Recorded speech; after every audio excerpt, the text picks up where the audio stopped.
Hey guys, so today we're gonna be talking about US Empire, peacekeeping operations in Africa, Somalia, all the different places they have sanctioned UN quote unquote led UN this, UN that, all these abbreviations, UN, ACC, US, HHG, US, UGG, so-called PKOs, peacekeeping operations in almost every single African country since the 90s, which was the year of interventions, the decade of interventions with Bill Clinton. We had the Gulf War. Um, in 91, collapse of the Soviet Union, 91, coincidence? I think not. Expansionism, interventionism, revisionism, chauvinism, and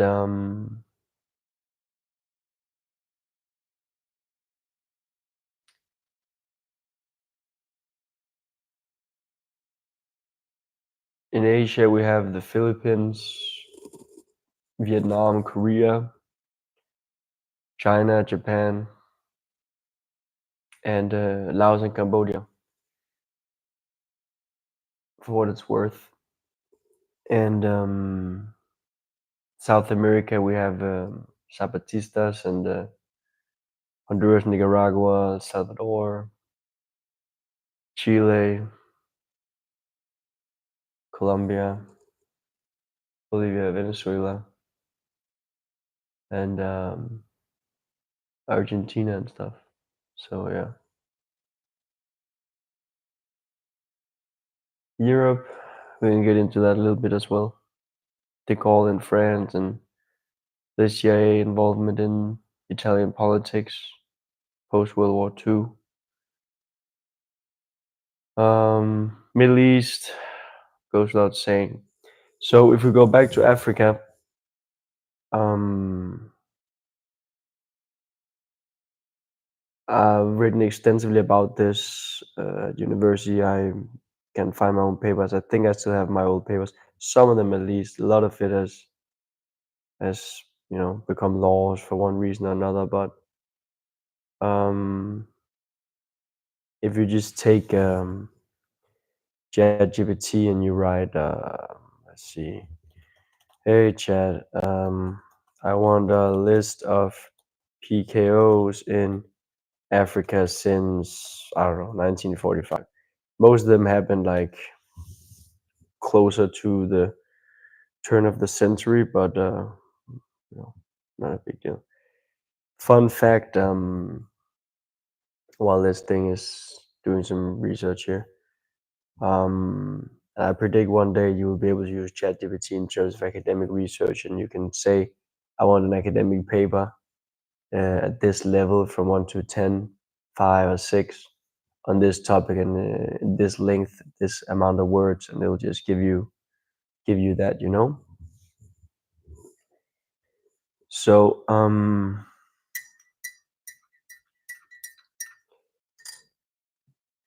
you have the Congo, obviously, Angola, Namibia, Somalia, and you also gotta account for the fact that 1 and 2 and sometimes even 3, etc.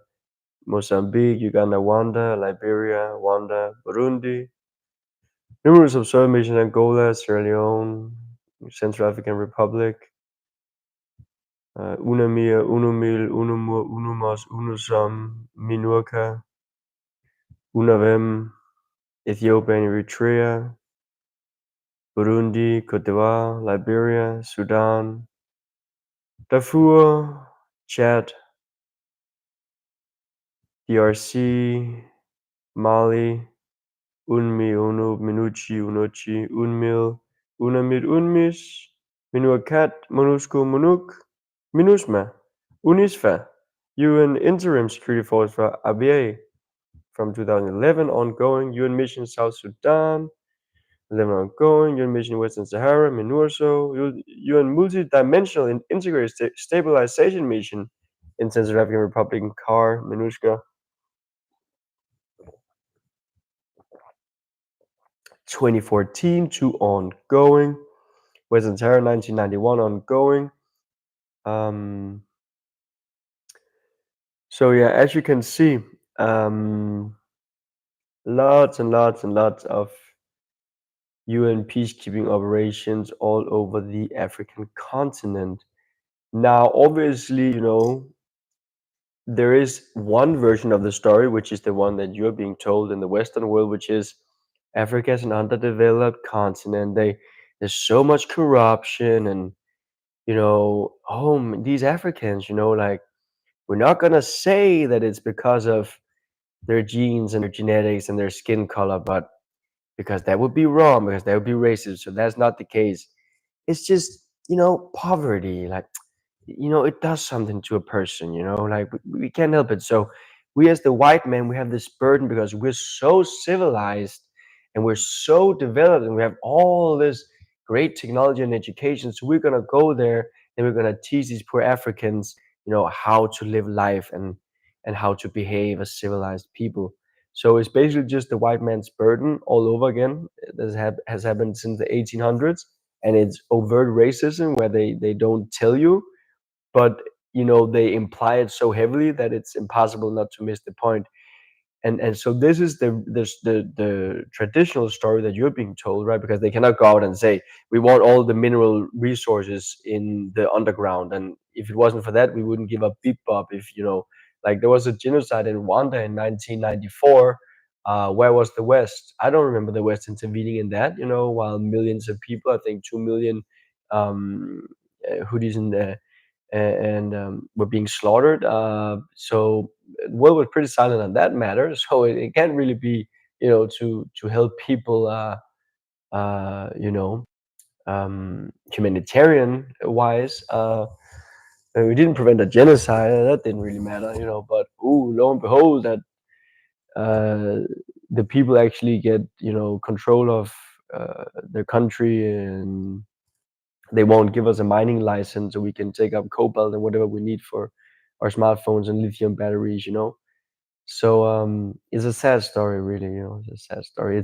This is just, they call it a UN peacekeeping operation, then it seems like it's the world and like the whole world is in it, we're all gonna sing and dance, but it's really just American Western interventionism to keep these countries poor and impoverished and unstable, so that no leader, local leader, what we will call a rebel group, right? Because we own the government, like this guy's going to be the president and he responds to us.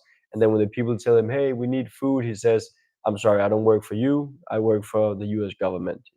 They gave me a nice little desk and a little cardboard that says president, and then a phone where they can call me. And then when they say, we want this, I give them that, and then I get some money, and then I send it to banks in Switzerland, and I help my family, uh, and that's pretty much it. And then on TV, when they talk about Africa, they will also, on top of that, the Western leaders say that we are corrupt and that we have bad leadership, and if only we could have good leadership, then maybe our populations wouldn't be so poor. So it's like, trigger warning. I'm gonna talk about use a word that's related to bad stuff. Let's say three. If you can't take it, go away.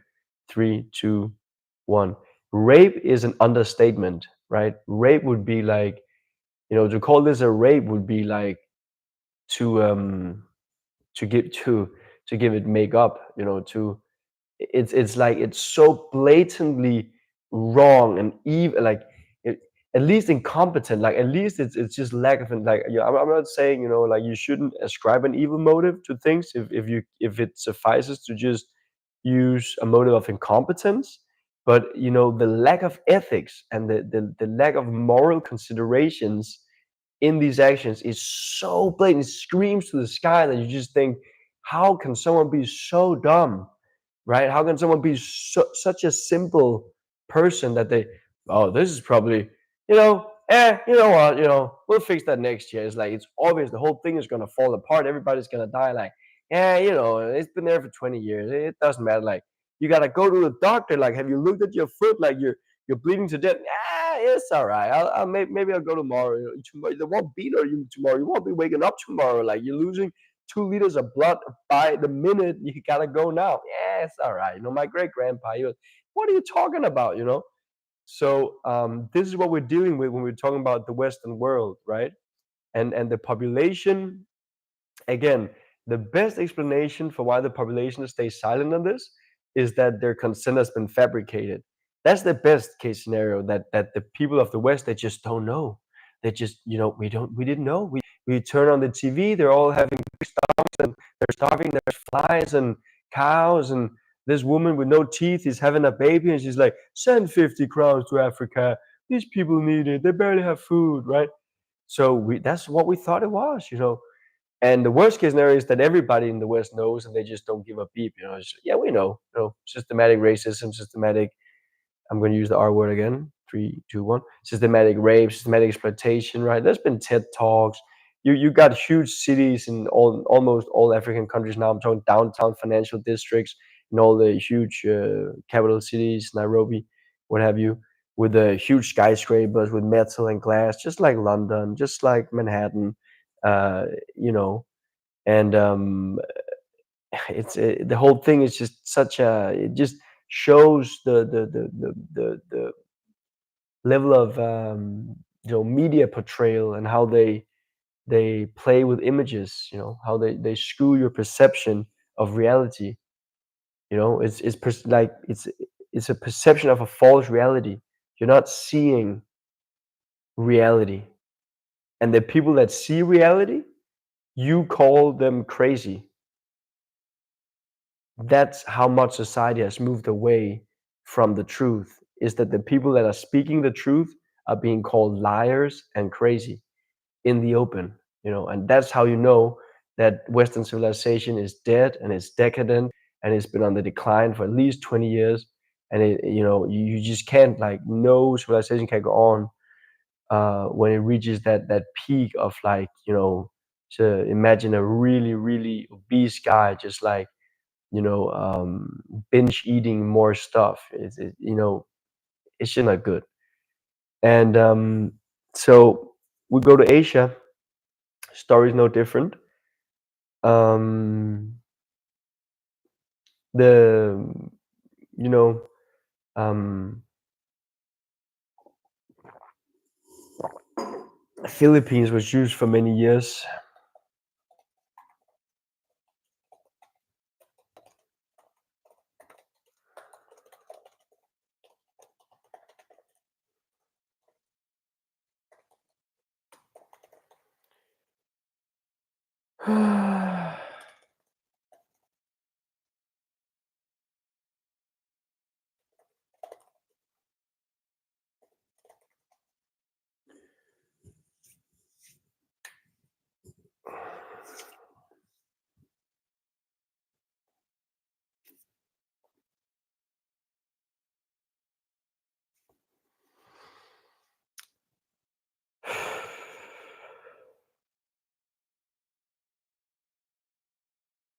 Yeah, so I mean, you look at something like Japan. Since 1945, it has just been used as a U.S. Military base. Essentially, they had American troops, American boots on the ground for like 50 years until the 90s, and that's also why they killed Abe, this Japanese leader, because the quote unquote what we would call Japanese nationalists, right, which is a word that you will never hear, get thrown around, because no one will ever think of the possibility that there could be such a thing as a nationalist in Japan. Like, what? I'm a nationalist, aren't they? Like, da da da da da. Like, people, how do I say, yeah, just try to really understand what I'm trying to tell you, and try to understand that, like,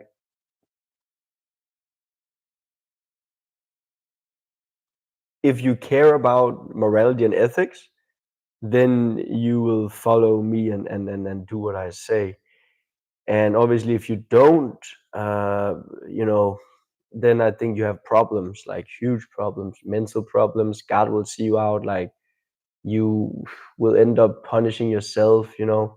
And I have compassion for you. It's not like I think then, you know, then you're evil and then you just want to be as evil as you possibly can just to sort of prove the point. But lots of compassion, lots of love. Like I'm not here to punish anyone or you know, sentence people. You know, uh, I just care about morality and ethics. Basically, that's all. And then you know, by coincidence, I'm born in this country, right? So I got to think about what we do. And a lot of people, you know, because I've been saying this for 5, 10 years. Um, they have this, you know, critique uh, of me that like, oh, you know, you're from the West, so and now you're saying all these bad things about the West. You know, you don't like the West. If you don't like the West, why don't you just move to Africa? So, I don't know, some stuff like that, you know. And it's like I don't get the viewpoint. I mean, I understand how it can be said in that way, but it's you know, again, it's very simple. Uh, but the point is exactly the reason why I'm criticizing the West. Mind you, I'm not an African. I'm not from Africa. I'm not from Asia either, right? So you got to ask yourself, why is this guy, you know, criticizing his own, you know, state, country, part of the world, whole thing? And the answer, when you understand it, will blow your mind. It's because I love the West. That's the reason. And it's because when I was raised and when I was growing up, you know, I was taught in school that this is the best part of the world to live in and to have been born in, that we're so lucky and we're so privileged. You know that you've been to school, you know the stories, right? We're the most advanced civilization on Earth in the entire history of humanity, of mankind, the entire history of the world. No one has ever done without you. We have Descartes and Rousseau and the social contract and Locke and Smith and all these theories of economics and economy and welfare and trade and la di da do da da, right? Like your ears get you know just filled with all this stuff. That is why I'm criticizing the West, because I think this should be the case. I think that should be the case. I think that should be true, and I don't think anybody else is going to come and do it for us. So I think we have an responsibility and a moral obligation to do as good as we can, to do as well as we can. And in order to do that, we need to look inwards, because no one is going to come and do it for us. And we know how it feels when another African goes, you know, on record saying, "Oh my God, they stole our resources." We're just like, yeah, you know, but we all, but what about this? What about that? Like, or an Asian says something, we're like, yeah, but also, you know, so it's like I'm saying it coming from within, like we gotta do better. We gotta do better. We gotta strive to be the most ethical people on planet Earth that we can be.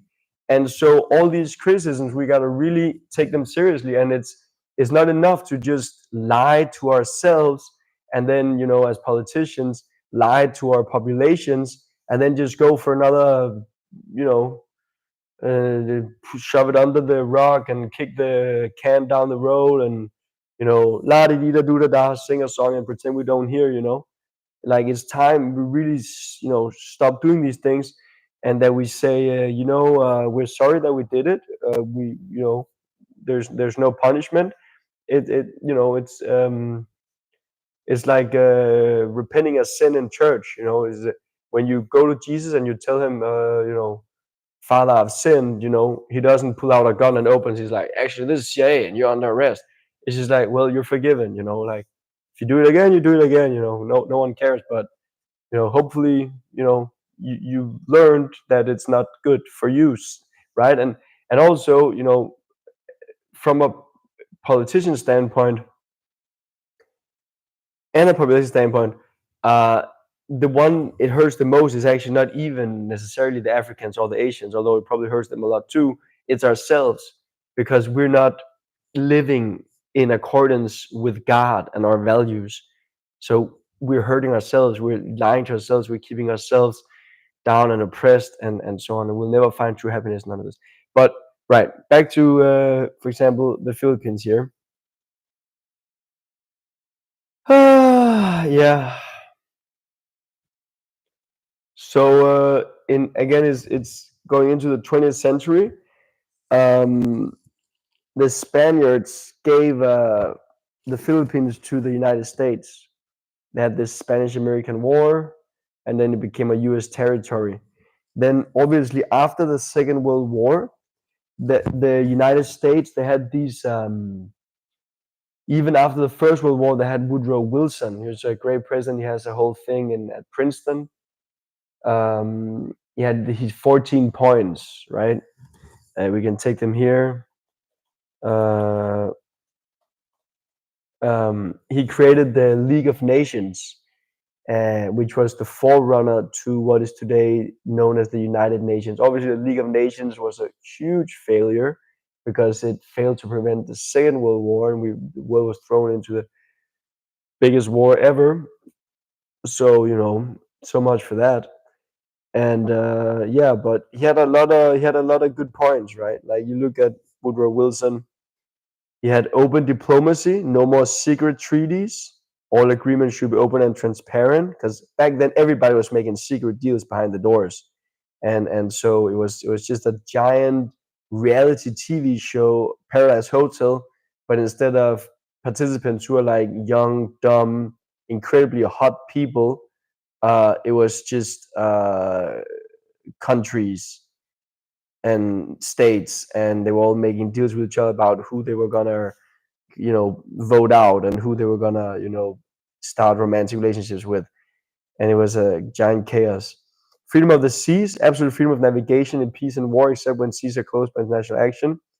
So a lot of people don't know this, and you're not supposed to know this because it will change the course of human history. But the world is not about the land routes, and I'll repeat that: the world is not about the land routes. You've known this from biology and from watching these TV shows like the Blue Oceans. Again, I shouldn't even be telling you these things because like you don't. It's like giving a child a handgun. But hmm, yeah, I will say this though. Anybody who hears this is obliged to only use this information for the betterment of all mankind and for the betterment of everything in the multiverse. Otherwise, I hereby declare and deem that you cannot hear this information and get access to this information. All right. So it can only be used for good. So the thing is, the world is 80% water, right? It's the blue planet. So it's all about the water. So what matters is who can, you know, use the seas, right? Then you got the law of the high seas. You can read all these old treaties. I did international law at the university as well, and I'm reading a lot about that and the British and whatnot. And they're like islands, and then you got land powers, right? And you got sea powers like Athens and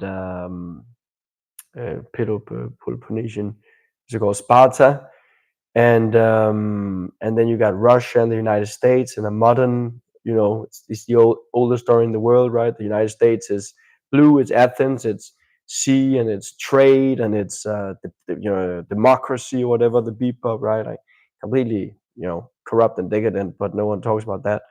And then you got Sparta, it's red, it's war, it's the man, and it's we're fighting, right? And it's a tyranny and it's a dictatorship. In reality, it's like really, really good in the highest order. And Sparta is land, right? They don't really have like it's an island too back then, but it's not the same as Athens with these harbors and seas, and they got these trade routes. Sparta that doesn't care, like they're not trying to trade with anybody. They have everything. Maybe they have some boats or some fleets, but it's not like what they're doing as like their main thing, right? Enrich themselves through trade. They just have what they need on the island. The man and the woman is just having a good time, etc. And now it's the United States and Russia. And so the thing is with Russia, right? A lot of people give Russia a hard time. Oh my God, look what they did in Ukraine. It's so terrible. I hate this Putin guy. He just sounds like the worst. Uh, but it's a landlocked power. And the thing that people who don't live in landlocked countries don't understand, like if you live in the United Kingdom, you got England, so you have natural borders. You just extend to the border, and there's water, and then that's it. Then obviously England has tried to take in Scotland, right, and then they took Northern Ireland, complete. It's like the worst. Like I really hope Northern Ireland gets returned to the Irish. Like a terrible, terrible, and oh man, just so terrible. Like I can't, I can't, I can't imagine the pain of the Irish people. I can't imagine it. The huge chunk of your land getting torn up because you got this neighbor who's like completely, powerful, but also lunatic and crazy, and then they just like stage a whole thing and use the media and use all the powers, and you're fighting for what's right. You call a terrorist, and they use religion and then use that to divide and conquer and split right next to you. Aside from conquering like the whole world in Africa and Australia and Oceania, whatever they did, they even take like the northern part of your land, just usurp it into their crazy kingdom and call it normal, right? Like get some Irish people and pay them and say, oh, you will get these rewards if you join us, and then oh, you're Protestant, we're Protestant, right? Fight the Catholics and take that, and yeah, Wales and what I don't think they had much of a choice. So resistance was probably not really a possibility, you know, back then. So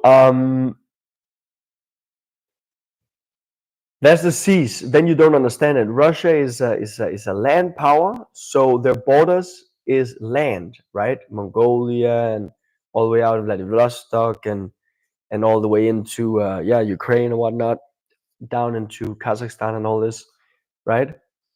Then you got Arctic to the north and a little bit of the Pacific. And so there's only two options because borders, contrary to what they have you believe, looking at these maps, oh my God, look, a world map, the Mercator projection. Europe is so big, it's right in the middle, and right, Africa is so small. It's completely distorted image of reality, completely distorted perception. It's not at all true. Like you can fit, I don't know, uh, 14 Europes, I'm just random number, 14 Europes into Africa or something, right? Like the United States can be 14 times in Africa or something, but it looks like the United States is like huge, and Canada looks like the biggest country on planet Earth, right? Greenland is or is it 14 times Greenland? Like you have to look it up, but it's distorted. We can see how many times can Greenland fit in Africa. So essentially, yeah, 14 times. That's the one I remember. Greenland can fit into Africa about 14 times. When you look at a map, Greenland looks huge, right? Africa looks actually even smaller. It turns out in reality, Greenland can fit into Africa 14 times. This may seem surprising because many maps, especially the Mercator projection, greatly exaggerate the size of Greenland, distort the true size of continents, especially those near the equator like Africa. Here are the actual land areas. Africa is 30.37 million square kilometers, and Greenland is 2.16 million square kilometers. So you take 30.37 divided by 2.16, it equals roughly 14.06. So Greenland fits into Africa roughly 14 times, right?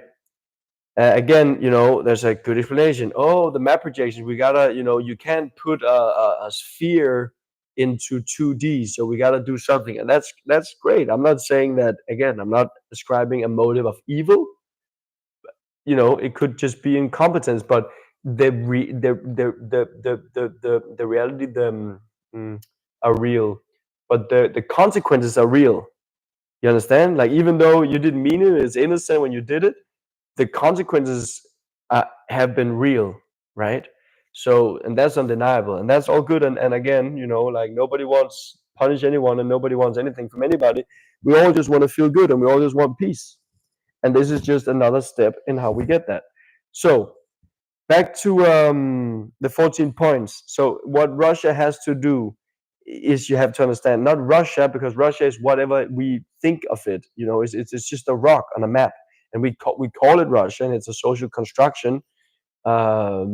Every state and nation is. It's not God given. You understand? It's human made. Like France did not exist. Insert X random amount of years ago. Do we all agree to that? So it's pretty obvious that it's something that man has made. Yeah. And Russia, same is no exception. It's all states. So what I'm trying to tell you is, when Russia is a land power, they don't have borders to the sea. Yeah. So, and borders, they move contrary to what they have you believe on these maps. Where, oh, here's a green and here's red and here's yellow, and it's just the world. This is how it looks, right?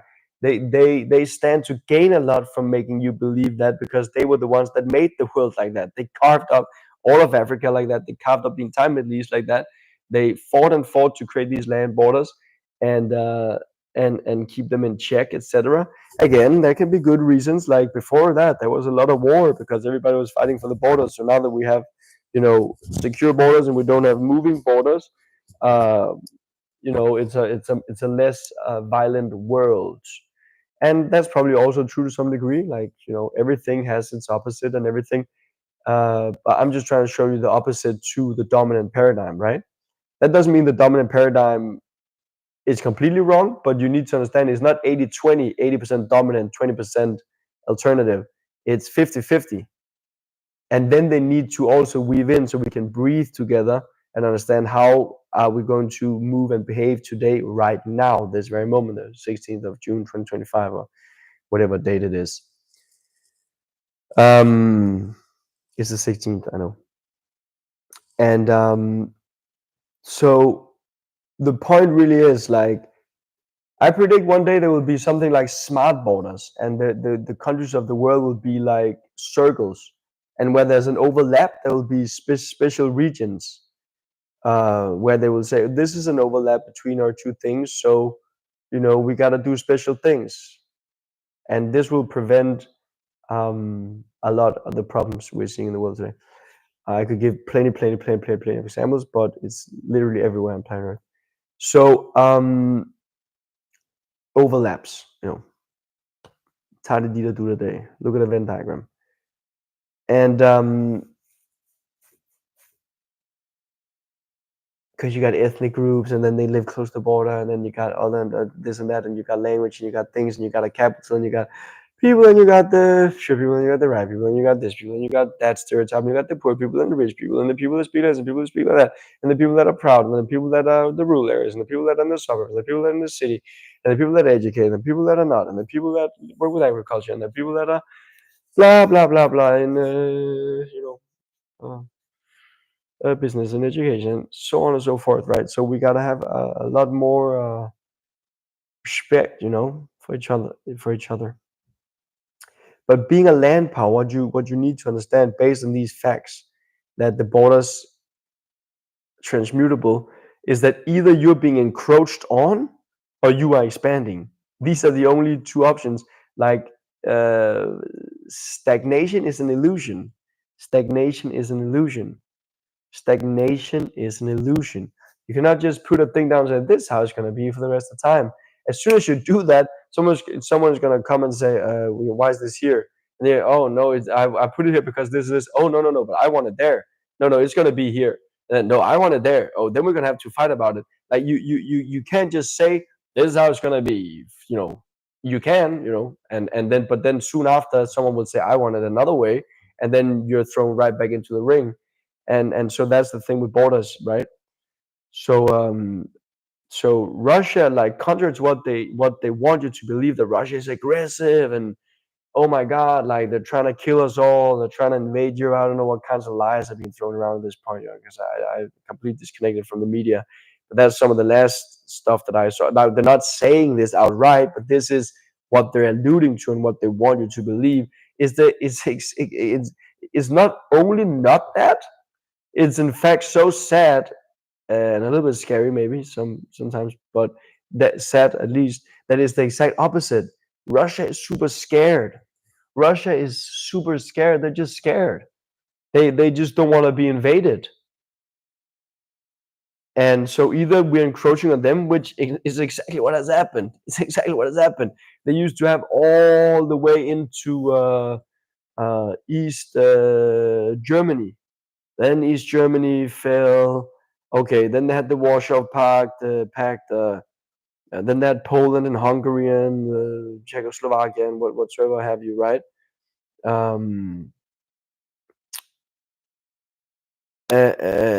Slovakia and so on, and then that fell, right? 56 and all these things, and it all went haywire. And then they just had like Belarus. Yeah, and Ukraine, like right next to the border, and they had these agreements with Gorbachev, and all that in the 90s, where the United States is like on record. It's not a secret behind closed doors treaty. Is literally in front of the whole world. It's like sometimes the world just has amnesia. Sometimes the world just like collective amnesia, and something that happened just like zoop, is like CRISPR Gene9 technology just goes into the collective consciousness of mankind, just cuts out a gene and then puts it together. It's like nope, nobody knows. Nobody knows that did not happen. And all these recordings, all this footage, if it happened, yeah, whatever. It's just it only has to mean the value you ascribe to it. It only has to mean you ascribe to it. But it's kind of a funny thing. So, but they're saying like, no, we will definitely not expand eastward. Like NATO is a defense alliance, and we're very happy just with Europe and Western Europe and the United States. And we're not trying to expand. And now they're trying to expand NATO into Japan and South Korea because now the threat is in China, is in Asia, is in China. Well, you can discuss.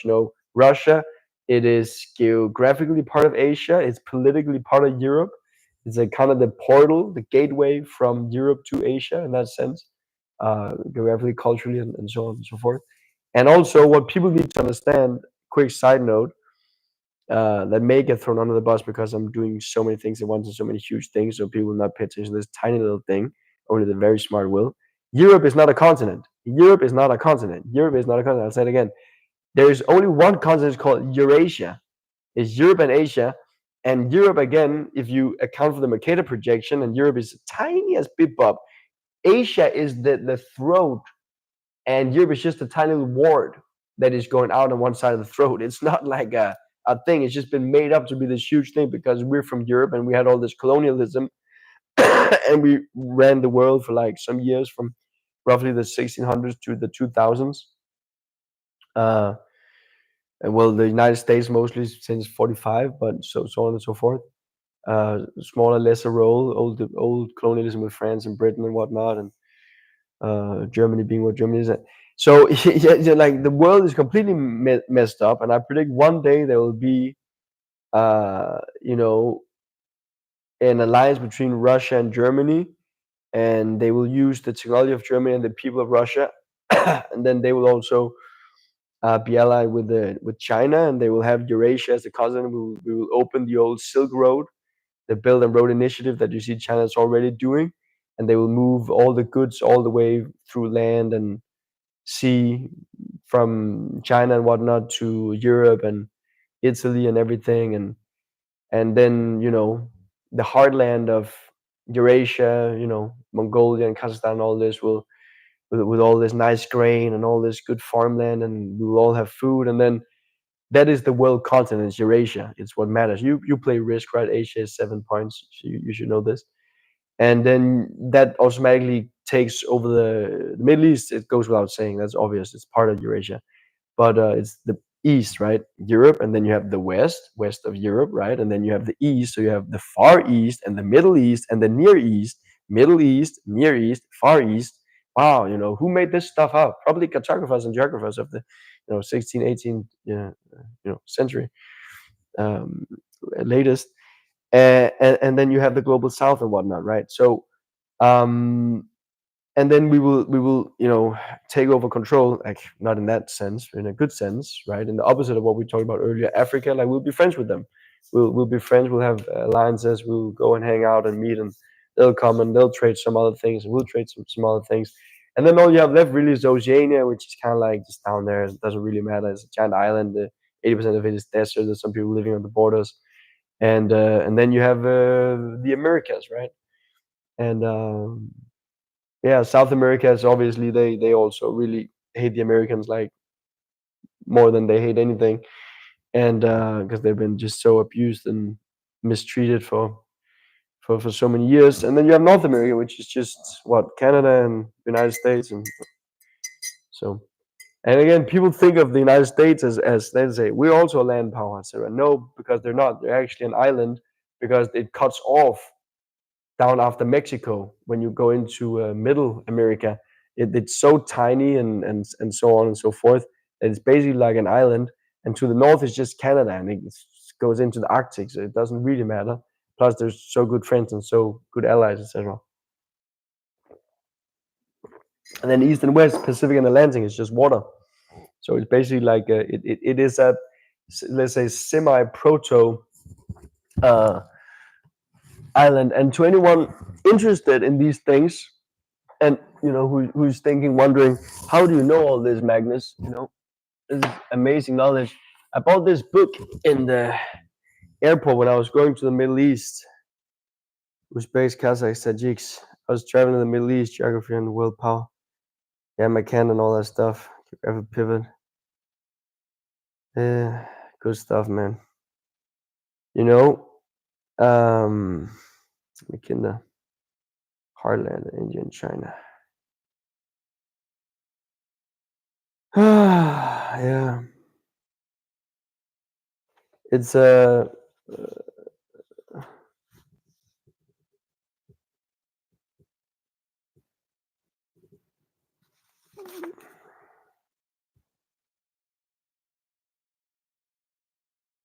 hmm. But it's a book called The Revenge of Geography by New York Times bestseller by Robert D. Kaplan.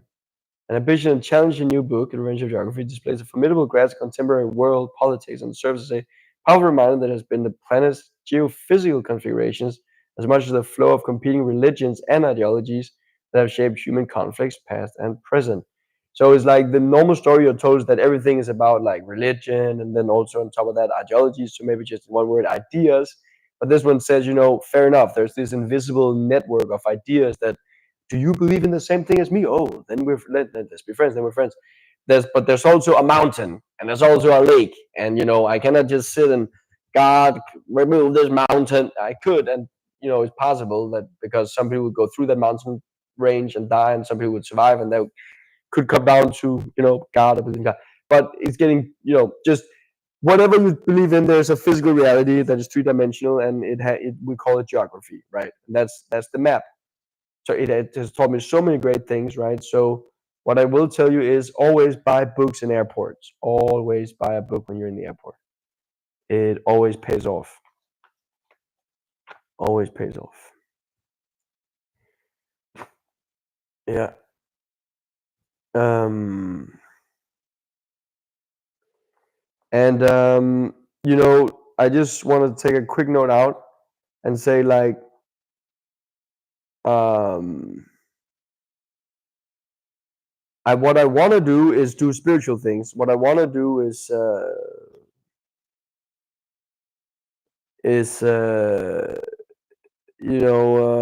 do spiritual things. I want to do my Kundalini yoga, and I want to meditate, and I want to do all this stuff, but I can't. This is where the wind. This is what God wants me to do. This is where the wind blew me. And I'll give two examples, because this is a very important point. Everybody wants to do something, but what they think they want to do, they can't do, because it's something they got to do first, and they really don't want to do that.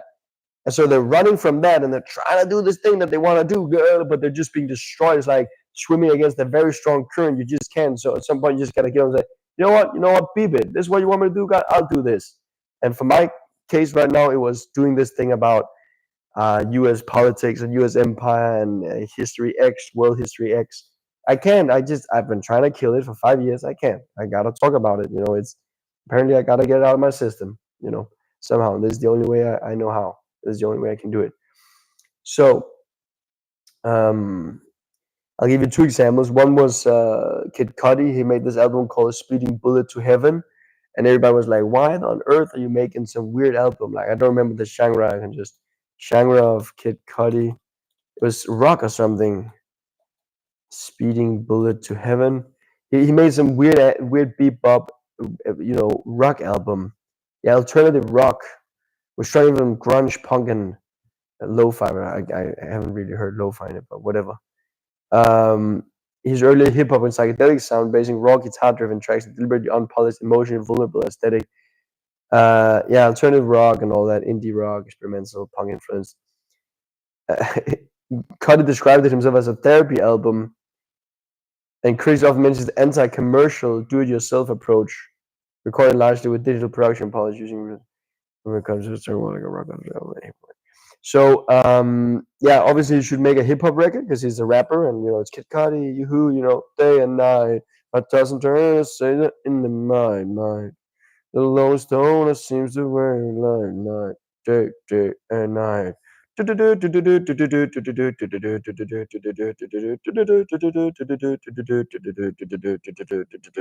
I want to make music too, and I want to do spirituality. I want to do so many things, but this is a therapy. This is it's a therapy videos. So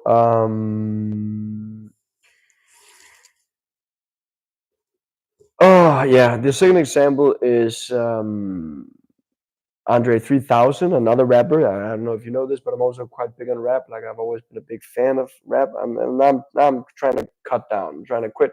It always sounds so rough when you're trying to quit something, but I'm taking a break. Because the lyrics are too violent, too explicit, it's too much drugs, too much women, and I don't think it's healthy. I just don't think it's healthy for me. Like it might be good for you, but like, and I'm saying this as a person that loves hip hop. Again, then all hip hop is shouldn't say this about hip hop. It's like I am hip hop. I am the biggest hip hopper, and I'm saying this. Again, it's the same with the critique of the West. Like I'm the biggest Westerner ever.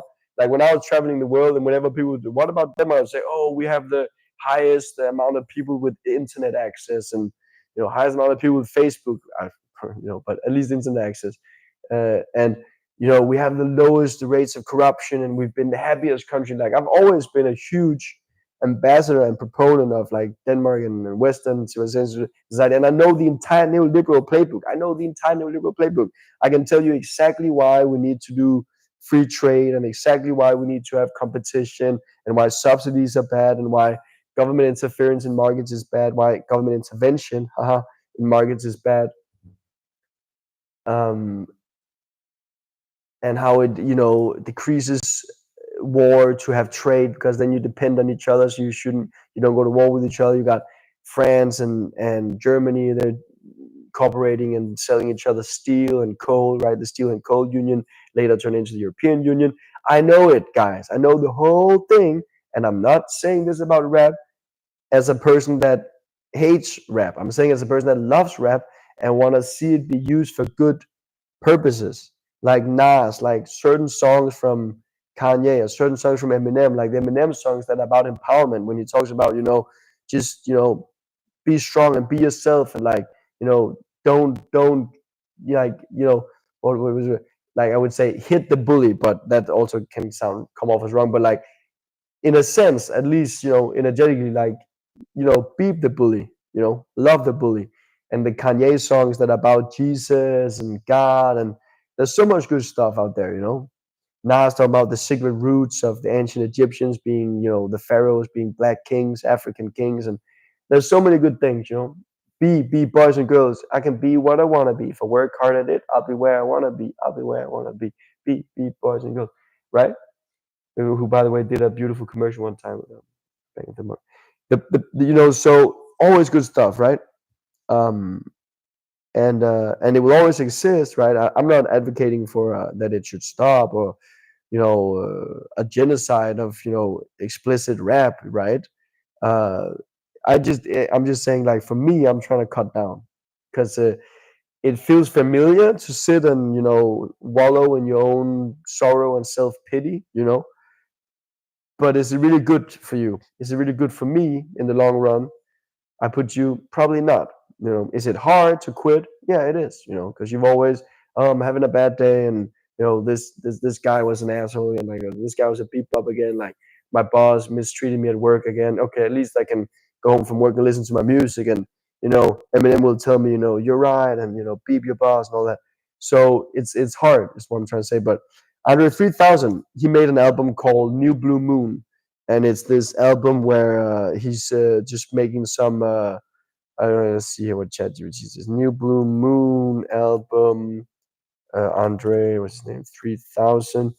Oh yeah, it's weird. Like Andre 3000, he made the Outcast like roses smell like and like with Big Ball that one with hey Mrs. Jackson, I am okay. Ba, ba, ba, ba, ba, ba, ba, ba, ba, ba, ba, ba, ba. So Outkast's last album was in 2006, Idlewild, and this is his first solo project. It's completely instrumental, and it's ambient experimental jazz with no rapper singing, composed of 8 flute-driven, mood-rich tracks, whatever that means, rich in mood. New age, spiritual jazz, and ambient contrabass, Mayan bamboo flutes, and alongside percussion and electronics. And you go, how the bebop does this work, right? How the bebop does this work? Oh my God! It was nominated to Best Alternative Jazz Album of the Year by the Grammy nomination. I didn't know the Grammys had Best Alternative Jazz Album as a as a as a as a as a as a category. That's cool. Critically acclaimed and blah blah blah. Most fascinating artist, artistic left turns and recent memory. Praised by the Guardian as immersive and otherworldly. Blue Suns, the Blue Moon.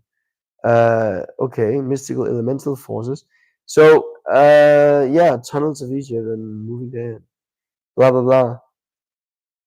And anyone who knows anything about Andre 3000, right? The name is that he's from the from the year 3000, whereas we're in the 2000.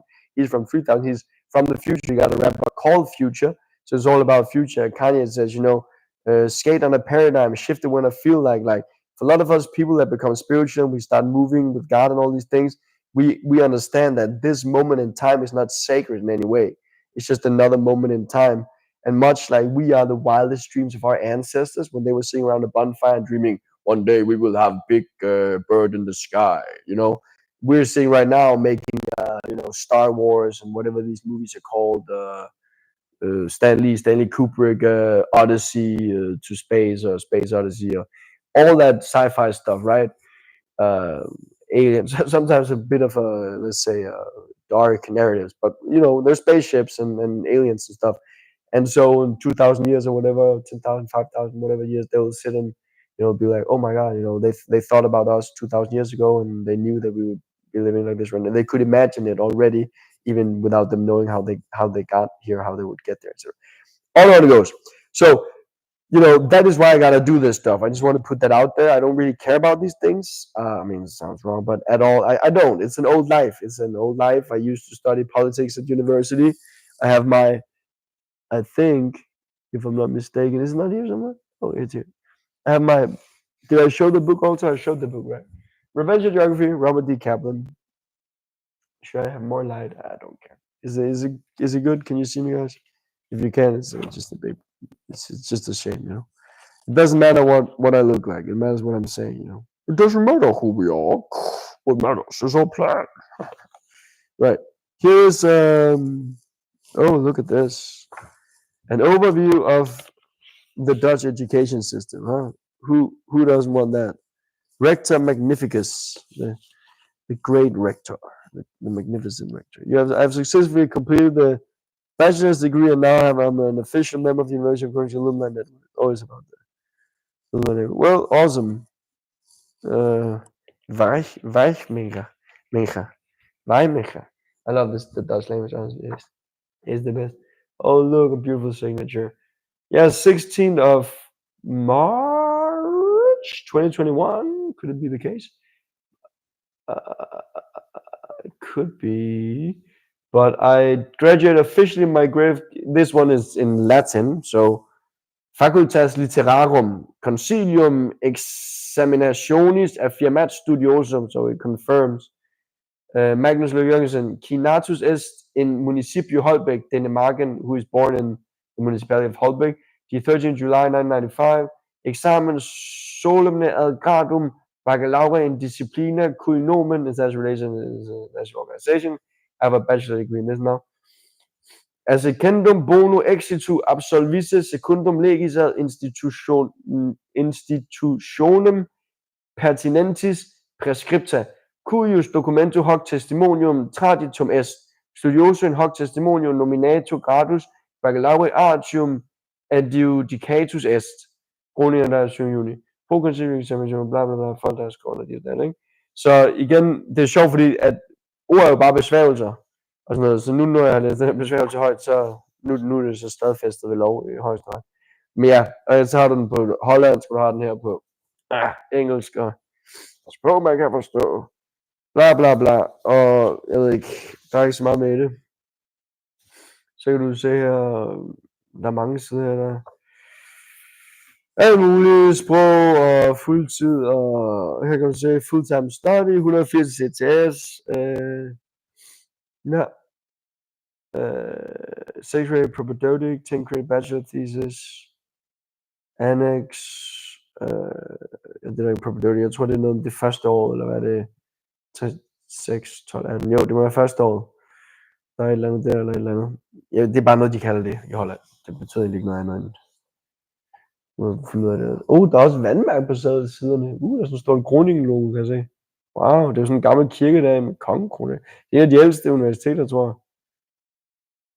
Altså, bare baseret på det faktum, at det ligger i Europa, så er det jo nærmest på definition. Så Holland nok ikke sådan helt ved siden af, hvis nu det har noget tysk. Nå, og før det havde man akademier. Før universitetet havde man akademier. Akademierne var der, hvor man lærte sådan nogle store ting, retorik og religion og filosofi, matematik, geometri,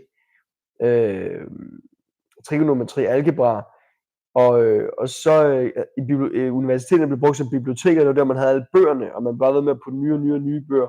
Så på simpelthen fandt man ud af, at vi skal nok opdatere vores viden, i stedet for bare at akkumulere den og sådan, en massen. Sorry guys, I'm gonna switch back to English just for the sake of it.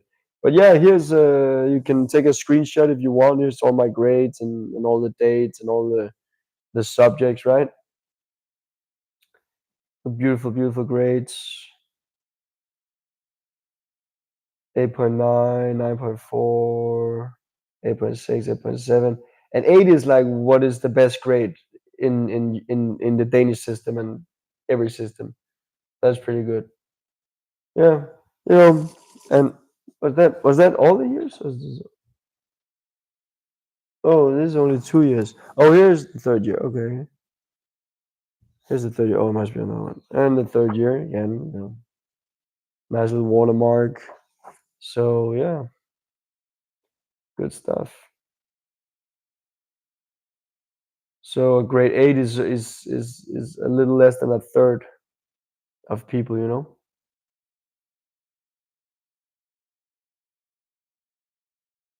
So that is good.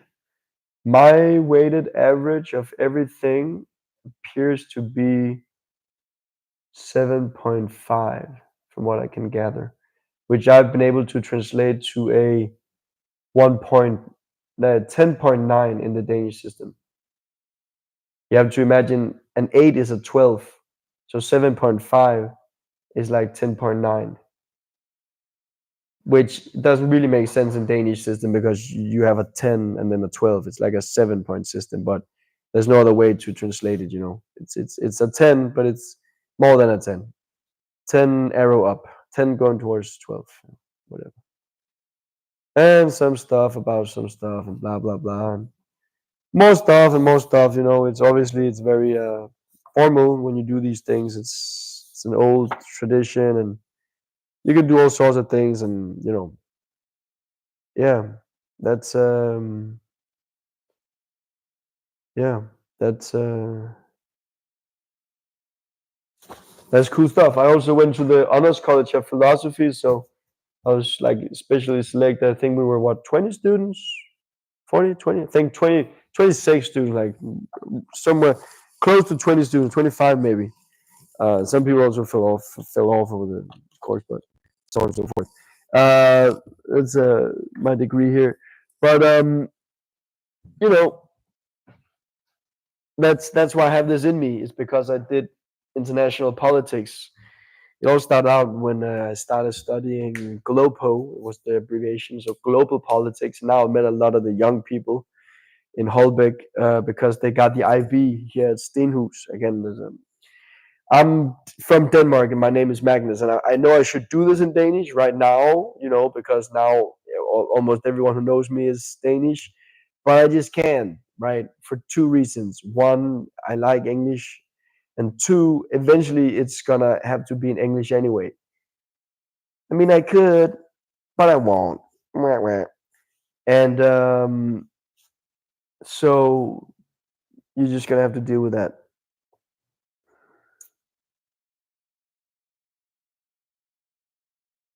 And we'll see. Maybe I'll switch at some point. I can't say anything.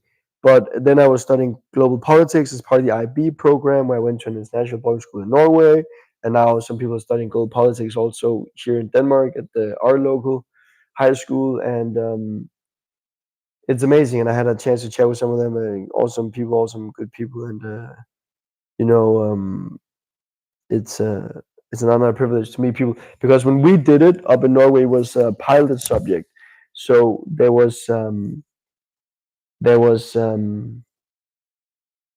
like 3 or 5 schools only in the world that were offering that were allowed to offer it. That's a course as a subject. Yeah. But look how well it went, you know. So awesome. Let's do that again. Let's do more of that. And yeah, so now it's like a real thing that schools can choose to give.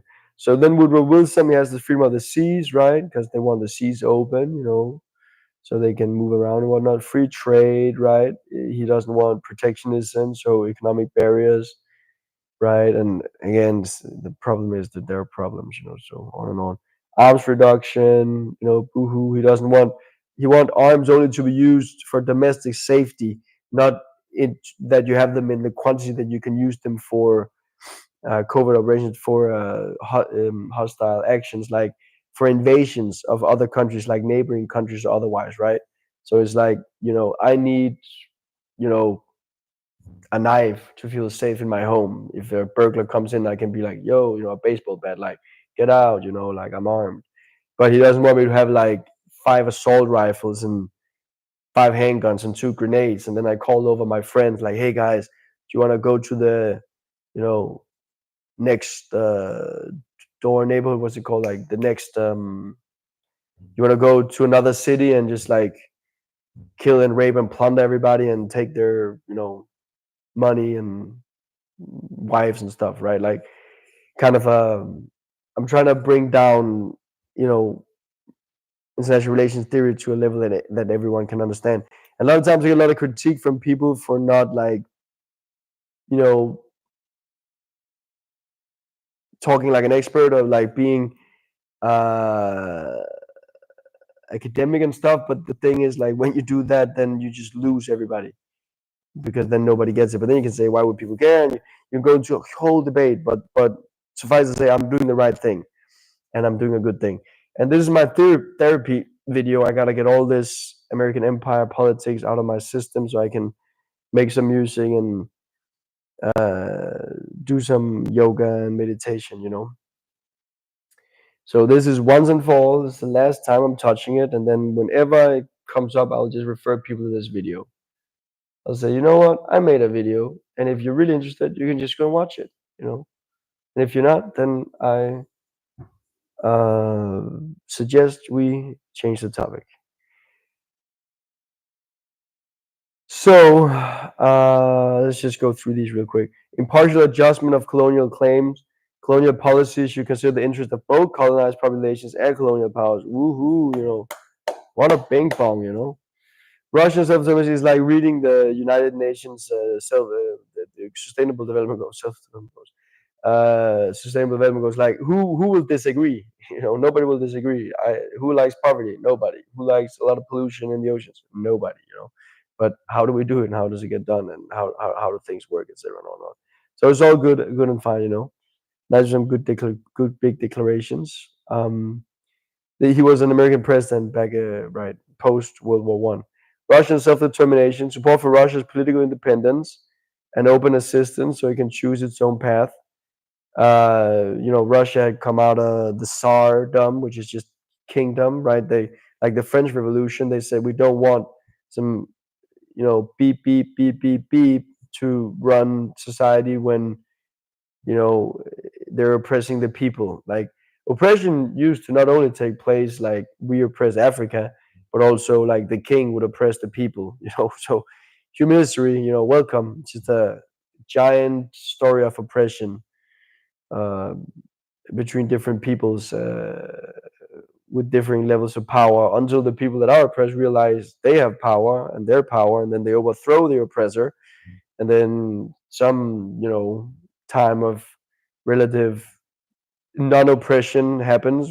Then we can discuss is it stable or not, right? And these are maybe one of the trade-offs. And then probably, at some point, the people that used to be liberators become the new oppressors, and then the history has to repeat itself, and they have to find out the old history that they didn't know that was stamped out by the now oppressor. And then when they find out, their consciousness gets changed, and they're doomed to repeat the cycle because now they quote unquote know too much. And then that's the renaissance of knowledge information. Sometimes there's a renaissance, like in the 1500s Italy, and they found out, oh my God, the Egyptians knew all this about geometry and sacred science and stuff, and that this was just lost throughout time and the generations. Oh my God, now we know it again. They made Leonardo da Vinci and a new genius, and then right, Catholic Church, and everything, and a huge period of like nobody knows anything. We're all just dumb peasants farming the lands and giving all our money and taxes and weed to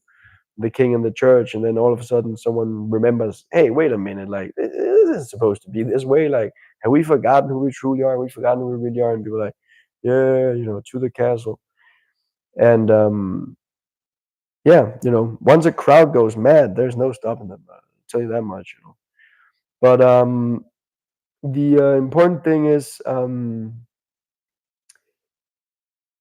so yeah, they overthrew the Tsar in, like, I don't know, 1911 ish, right? 11 to 14, First World War, and then the Bolsheviks came, right? I did this in 10th grade, Holbæk Little School. I did a whole thing on the Bolsheviks and the Russian Revolution, and when they stormed the palace and whatnot, you know, and they always shoot at the protesters, right? Which is when they really lose power. Like they're talking a good game, they're talking. Oh, we're your friends, we're your friends. I'm just the king. Come on, I'm just having a good time in my castle. Who cares, right? Like I'm super rich and have everything, while you guys are working for crumbs. Like, come on. And then once the people go and they're like, hey, we're actually gonna go to the castle now and have a talk with you. Then he's like, shoot them at will, and then they shoot the person. And then everyone's like, okay, now the gig is up. Like you're, talking so much, and then you shoot all of us like we're nothing. Like you know, king must lose his head, as they say, and on it goes. you know, I don't understand the protesters. I don't understand the poor people. Why are they so hungry? Can't they just eat cake? Famous words by the French aristocracy, just to show like the level of, you gotta understand that they don't understand, like, you know because they live different lives. you know it's like a modern day interpretation of it is Will Smith and Jada Pinkett Smith. I love them both, all love and no hate and no shade.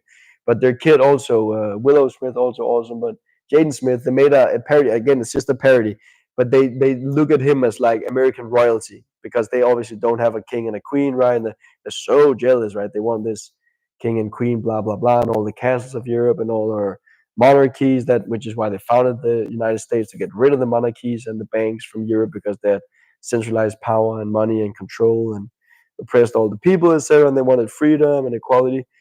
And look what happened to that whole experiment. But anyway, degenerated into like the worst cesspool of infanticide ever.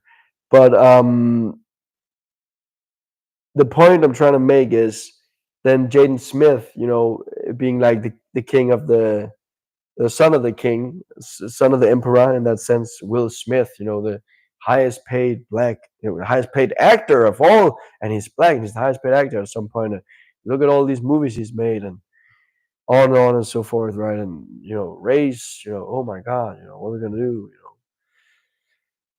Oh God, it's so tiring, you guys. Like it's so tiring. Like I'm the smartest guy on planet Earth, and I'm so smart, and then I'm trying to tell people things, and then they will do other things. They're trying to make it about other things. They're talking about other things. They're trying to do other things. It's like if you could just get the information and you could allow it to literally understand and let it transform you.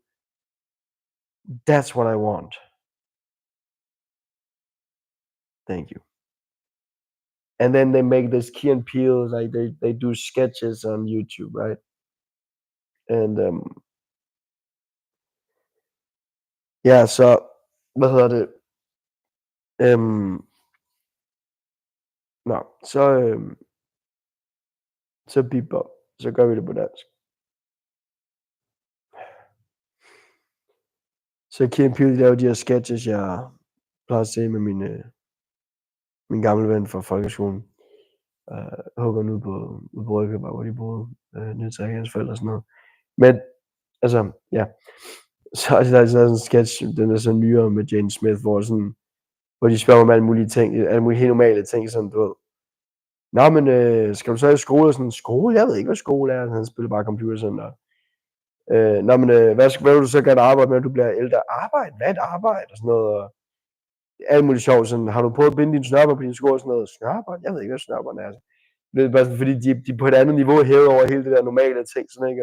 Det er sjovt med franskmænd der, hvor så da rygtet går, at da den franske revolution gik i gang, og alle franskmændene begyndte at protestere, at de ikke kunne få mad, og sådan, der var hungersnød i landet og sådan noget, og de sultede, så sagde hende der, dronning Antoinette, eller hvad hun hed, sådan, du ved, jeg forstår ikke de der demonstranter der, altså de der åbenbart så fattige demonstranter, altså, hvorfor klager de over, at der ikke er mad nok? Kan de ikke bare spise kage?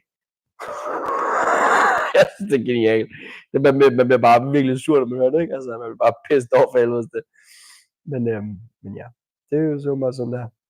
Der er jo bare nogen, der har bestemt på et tidspunkt, at der skal være nogle mennesker, som de er så bare født. Altså, ja, det giver os lidt mening. Jeg gider ikke engang gå ind i det. Tænk mig, der har været den største forsvarer af kongehuset nogensinde.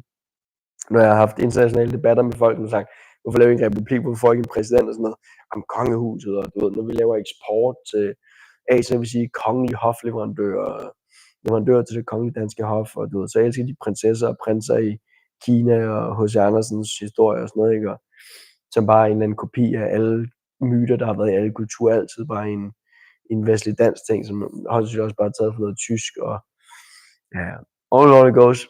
Jamen altså, det er også færdigt. Der er jo kun den mængde moraler, der kan være i forhold til et liv, der er nogenlunde 100% ens igennem altid, hvor bare noget nyt tøj på, og nogle nye teknologier, der virker moderne, og nogle ting, der virker meget gamle, og forskellige manifestationer samt fænomen. Læs min bog, jeg har skrevet. Send dig gerne en kopi. Find en eller anden måde at give mig din e-mail på, og så sender jeg dig en kopi. Og så også lige MobilePay mig minimum 29 kroner for den. Bare så jeg ved, at du rent faktisk er interesseret. Og ja, så er de restoration of Belgium. Sovereignty and territory of Belgium must be restored. French should regain Alsace-Lorraine have full restoration. Det er sådan noget med